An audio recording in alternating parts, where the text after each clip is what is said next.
That flower color looks more interesting to me, so I will keep it. Actually, I am trying to create that teal and orange color grading. Now we use the calibration panel. Here, I want to darken more of the background and some shadows on the subject to take the photo to a different level. Open the camera raw filter.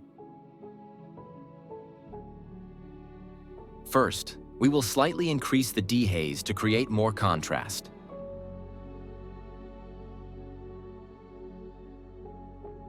Now, we are moving to the color mixer to establish some color magic. You can adjust the hue, saturation, and luminance of the colors to take the photo to a different level.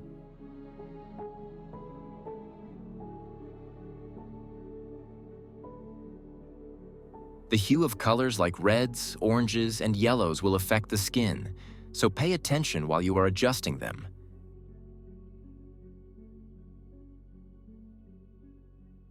That flower color looks more interesting to me, so I will keep it. You can use my adjustments, replicate them, and then readjust them according to your preferences. Actually, I am trying to create that teal and orange color grading. Such color grading works well on portrait shots as it separates the subject from the background. So I will load the background color more with a teal tint.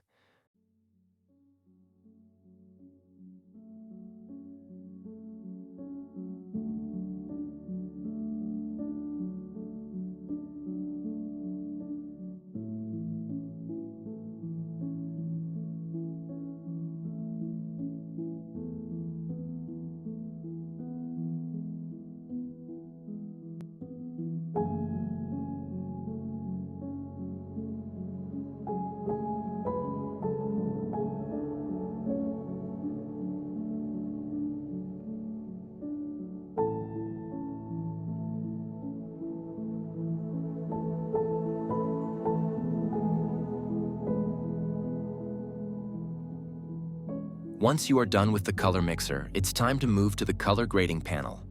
Here we will adjust the lights, shadows, midtones, and highlights again.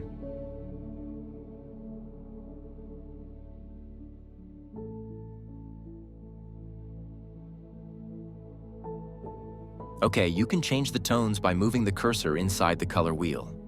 As I said, I will make the background bluish to create that color contrast between the subject and the background.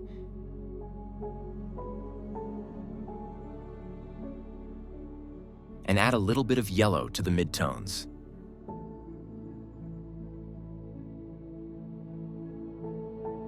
For the highlights, I will add some teal tint. Feel free to try different adjustments.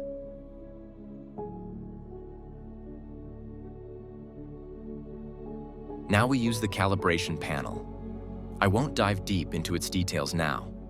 I will calibrate some tones here.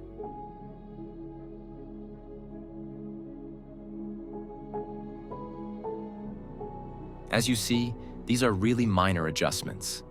Once you are done, click OK, and let's go back to the main Photoshop interface.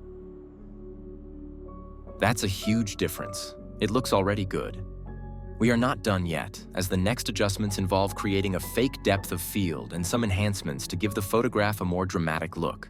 If you are still here, I will be glad if you subscribe, as it encourages me to improve the content and keep going. You are welcome to watch part 2. And, as always, may we meet again.